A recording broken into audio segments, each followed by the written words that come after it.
Hello everyone, welcome back to the channel. This is Trapti Parekh, legal intern at Lexis and Company from Jain Naran Vyas University, Chennai. First of all, this video does not solicit any kind of promotion or advertisement, or the sole purpose of this video is educational purpose only. In this video, I will talk about doctrine of separation of power. So, the doctrine of separation of power is very important element for the governance of a democratic country.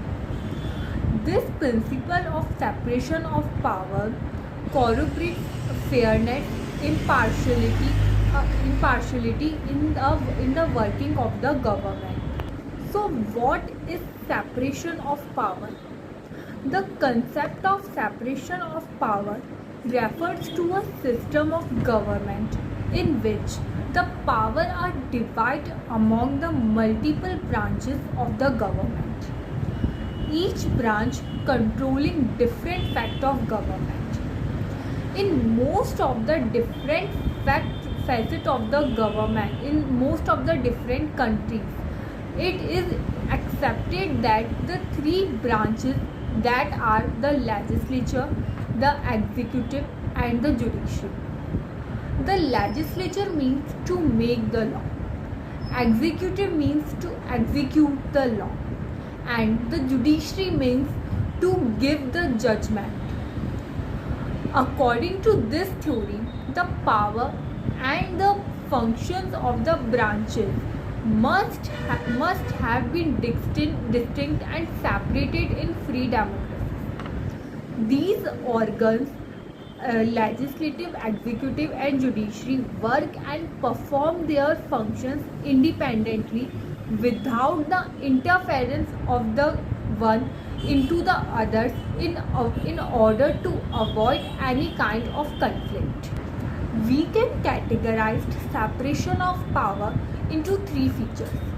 The first is person forming a part of an organ should not form the part of other organ.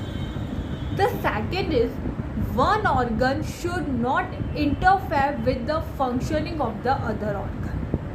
Third is one organ should not exercise the function belonging to another organ.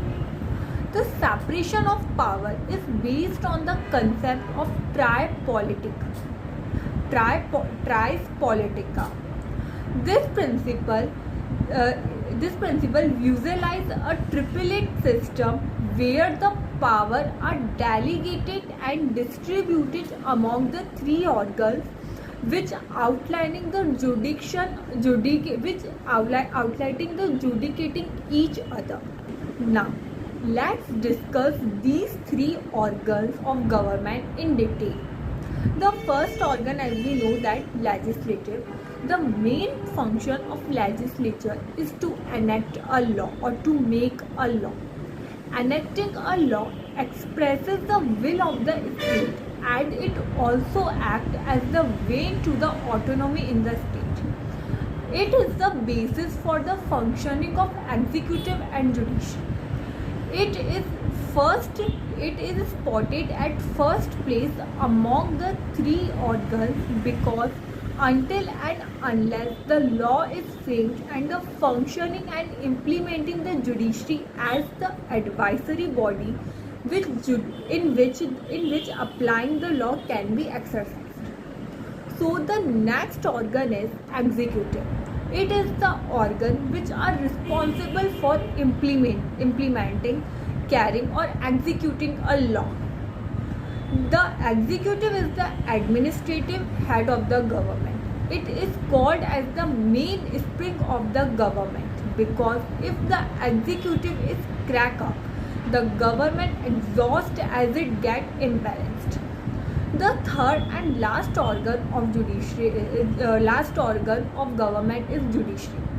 It means it refers to those public officers whose responsibility is to apply the law framed by the legislature to the individual case by taking into consideration the principle of natural justice and fairness. Under the Indian Constitution, the legislature is the parliament, that is Lok Sabha and Rajya Sabha, and the state legislature bodies. The executive is all the central level president and all the state level governors. The judiciary is Supreme Court, High Court, and all the other subordinate courts.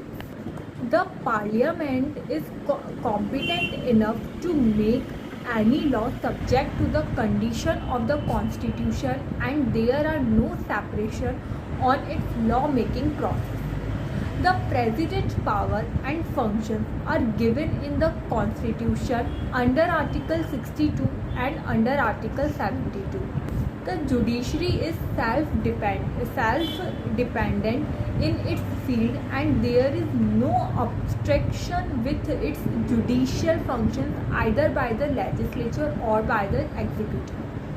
The High Court under Article 226 and 227 and the Supreme Court under Article 32 and 136 of the Constitution are given the power of judicial review, and any law passed by the legislature can be declared void by the judiciary if it is inconsistent with the fundamental right under Article 30. By going through such provisions, many jurists are opinion that the doctrine of separation of power is accepted in India. Now let's see some cases which include the constitution of separation of power. The first case is L.C. Golaknath versus State of Punjab. The constitution brings in actuality the distinct constitutional entities, that is the union, territory, union and state. It also has three major instruments, namely judiciary, executive and legislature. It demarcates their jurisdiction minutely and expects him to exercise their function without interfering with other functions. They should function within their scope. The next case is Indira Gandhi versus Raj Narayan. The court held that in our constitution the doctrine of separation of power has been accepted in broader sense, just like in America and Australia constitution, where a rigid sense of separation of power applies, is not applicable in India. So here it is all about the doctrine of separation of power. I hope you liked my video. Please like, subscribe and comment. Thank you for watching.